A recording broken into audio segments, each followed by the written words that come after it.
What do you think of Jill Biden's role here and her responsibilities? I think she's been exposed as a power-hungry aspirant herself to political power. She is on the cover of Vogue magazine right now. Yeah. Why? Because she wants to promote herself. She tweeted out a photo of herself sitting in the president's chair not long ago when he was preparing for the G7 meeting with his chair hanging over the back of the chair. She's not the damn president. Get out of the chair. No one wants you at the G7. No one elected you to lead us politically. And a couple of years ago, I did a bit that went viral on how she insists on being called Dr. Jill Biden everywhere. And all these left-wingers got upset with me. She is a doctor. She's got her PhD. She's in education, what have you. I don't make fun of that degree. My own father had that degree. But my father would never have insisted somebody call him Dr. Kelly. He went by professor, and that was a title he'd earned. Why does she insist on it?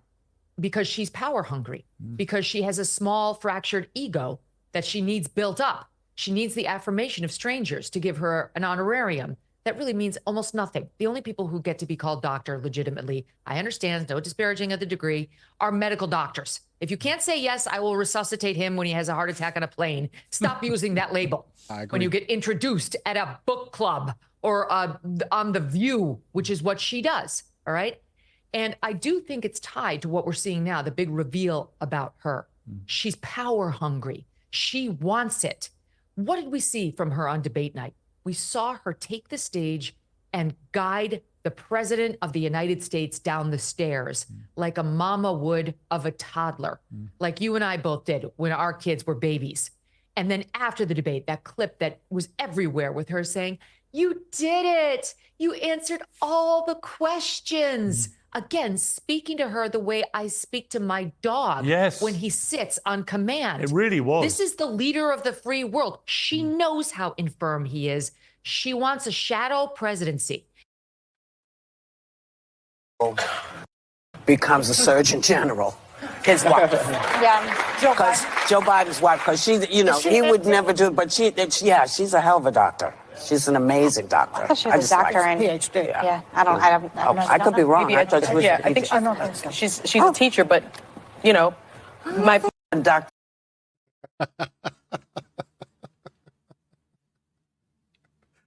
Oh, Sonny didn't want to correct her. She's like, she's a teacher. She can't really be the Surgeon General, but I guess technically she is a doctor because she does have a PhD in education. And do we actually know that she actually earned that PhD? You know, so many different universities out there, they give away these honorary PhDs, and these people run with those things. They want to be called doctor even though they didn't earn it. And it's an honorary, you know, situation. They still want to take on the title as Dr. So-and-so. And Megyn Kelly is absolutely right.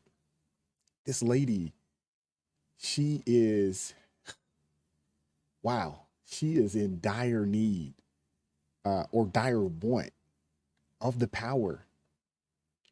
That's why she will not allow President Joe Biden to drop out. She will not allow him to step down because this isn't about him. This is not about the United States of America. This is about this woman's obviously ginormous ego.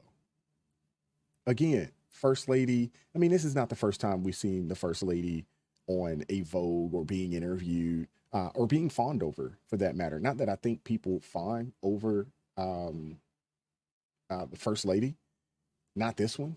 People definitely fawned over Michelle Obama, not for certain why, but they did. But this lady and this family, they are about power. They obviously do not care about their husband, their father, their grandfather. They obviously don't care. They got this man into this seat. And we know Joe Biden getting in here, this was, if I'm not mistaken, maybe his third or fourth attempt to become president. And he basically got in by default on the Democrat side of things. And we all know what happened, you know, in 2020. There was a full-fledged onslaught, you know, against President Trump. And these people pulled every trick in the book to make this situation happen.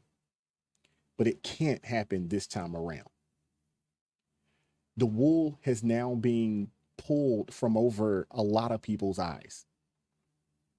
People aren't falling for the projection of racism anymore. They're not falling for the pandering, that the Democrats typically do anymore.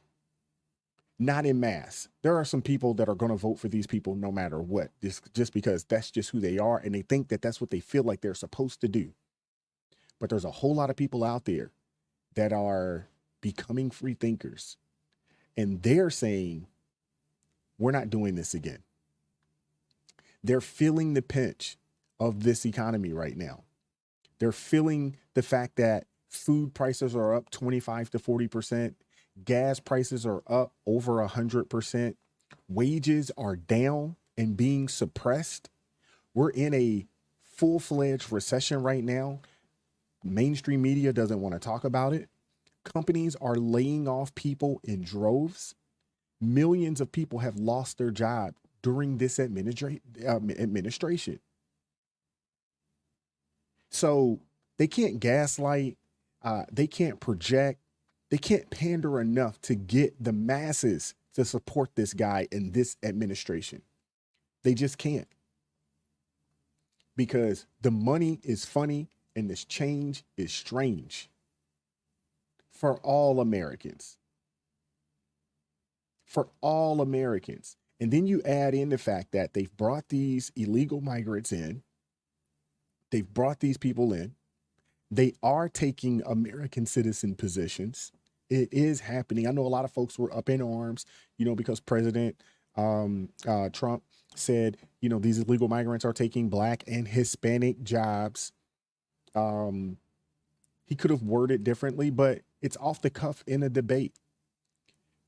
You can't refute it, so people have to find a way to find something wrong with the statement, but we know it's true. It is actually happening. But, oh man, this lady here, she got to go. And so does her husband. Jill Biden is committing elder abuse right now. And she's probably the most evil, vile, or at least one of the most evil and vile first ladies we've ever had. But let me know what you guys think. Like, share, subscribe to the channel. Drop me a comment down below. Consider joining the ARP family. It supports me. It supports the team. It supports the channel. Appreciate each person that has joined the family thus far. I really appreciate you guys. God bless each and every one of you guys. Keep God first in your life. Stay prayed up. And I'm going to catch up with you all next time. Peace.